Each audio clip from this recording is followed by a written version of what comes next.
ओम श्री गणेशाय नमः। ओम वक्रतुंड महाकाय कोटिसूर्यः समप्रभा निर्विघ्नं कुरु मे देव। शुभकार्येषु सर्वदा। ओम श्री गणेशाय नमः। ओम शुभ मुहूर्तमस्तु, शुभ मुहूर्तमस्तु, शुभ मुहूर्तमस्तु, शुभम कल्याणम भवतु। आप सभी लोगों को मेरा सादर प्रणाम। पिछले के अंक में हमने 16 संस्कारों के महत्व, संस्कार मानव जीवन में क्यों महत्वपूर्ण हैं, क्यों प्रत्येक माता पिता का यह कर्तव्य है कि वह अपने संतानों में इन संस्कारों का प्रकाश डालें, और क्यों प्रत्येक संतान का यह कर्तव्य है कि जो संस्कार उसे अपने माता पिता एवं समाज से मिले हैं उनका वह भली भांति पालन करे। इसके महत्व पर हमने पिछले के एपिसोडों में चर्चा की, और साथ ही संस्कार किस तरह व्यक्ति के गुणों में, व्यक्तित्व में एवं उसके चहुमुखी विकास में मददगार साबित होते हैं, इसको हमने समझाने का प्रयास किया था।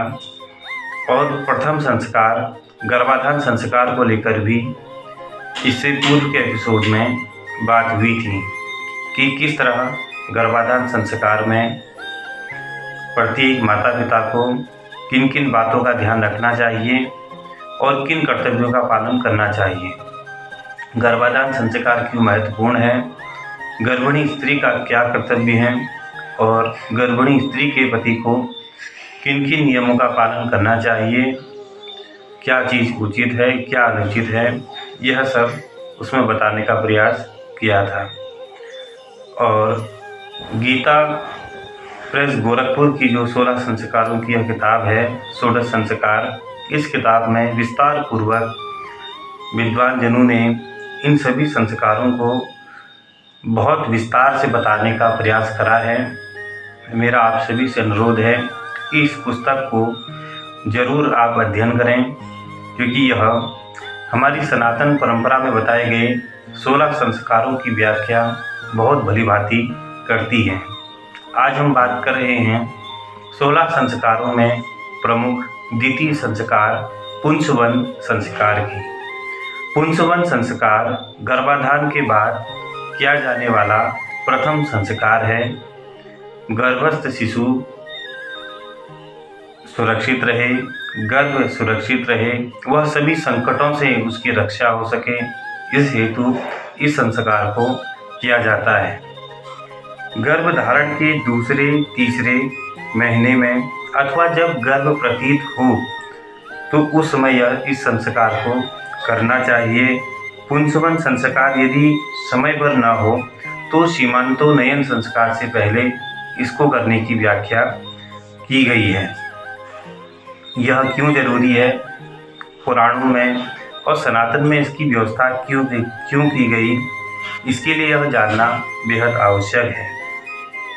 गर्भाधान के अनंतर स्त्रियों को नियमों का पालन करते हुए बड़ी सावधानी पूर्वक रहना पड़ता है, क्योंकि तीसरे चौथे मास में अथवा 8वें मास में गर्भपात की आशंका अधिक रहती है।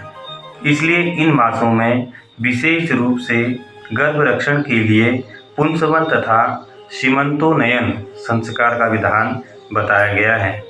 व्यास स्मृति में कहा गया है कि जब 3 मास का गर्भ हो तो उस समय पुंसवन संस्कार को कर लेना चाहिए। 4 मास तक गर्भ में स्त्री और पुरुष का भेद नहीं होता है, अतः स्त्री पुरुष के चिन्ह की उत्पत्ति के पूर्व ही यह संस्कार किया जाता है। पुंसवन शब्द की व्याख्या 2 प्रकार से की जाती है, अर्थात जब गर्भ में जीव किंचित श्रवण, स्पंदन, गति, हिलना डुलना आदि करने लगता है तब इस संस्कार को कर लेना चाहिए। कुछ आचार्य स्पंदन से पूर्व इसे कर लेना चाहिए ऐसा कहते हैं, ऐसा निर्णय देते हैं। इस संस्कार से शिशु का शरीर बनता है और जिस कर्म से पुरुष का प्रसव, पुत्र का जन्म, संतान का जन्म हो, उस गर्भ संस्कार का नाम पुंसवन संस्कार है। और विशेष तौर पे कि यह जो पुंसवन संस्कार है, ये गर्भ संस्कार अथवा इसको शीत्र संस्कार भी कहा गया है। पुंसवन संस्कार संतान की गर्भावस्था का है, अतः गर्भस्थ संस्कार होने के कारण प्रत्येक गर्भावसर पर इसे करना चाहिए। यह धर्म सिंधु का मत है। आचार्य विज्ञानेश्वर इसे मातृ शीत्र का संस्कार भी बताते हैं। अतः वे पुंसवन तथा सीमांतोन्नयन को केवल एक बार करने के लिए बताते हैं। इन दोनों संस्कारों को शीत्र संस्कार माना गया है, अतः इन्हें प्रथम बार ही करना चाहिए, प्रत्येक गर्भ में नहीं, ऐसा भी मत शास्त्रों में आता है। सर्वोच्चः संस्कृता नारी सर्वगर्भेषु संकृता, यं यं गर्भं प्रसूयेत सः सर्व संस्कृतो भवेत्। अर्थात गर्भिणी स्त्री का प्रथम बार संस्कार पुंसवन संस्कार हो जाने पर वह प्रत्येक गर्भ के लिए संस्कृत हो जाती है, अतः दोबारा पुंसवन संस्कार करने की आवश्यकता नहीं है। अपने देशाचार के अनुसार इस व्यवस्था को समझना चाहिए।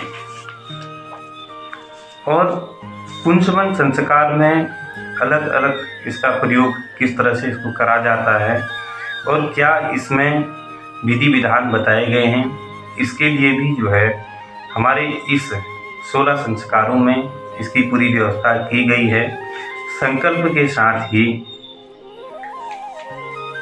ब्राह्मणों को दक्षिणा देने का, ब्राह्मणों को भोजन कराने का, अभिषेक करने का भी जो है इसमें, और साथ ही मातृगणों का और अपने बुजुर्गों का इसमें आशीर्वाद लेने का विधान बताया गया है।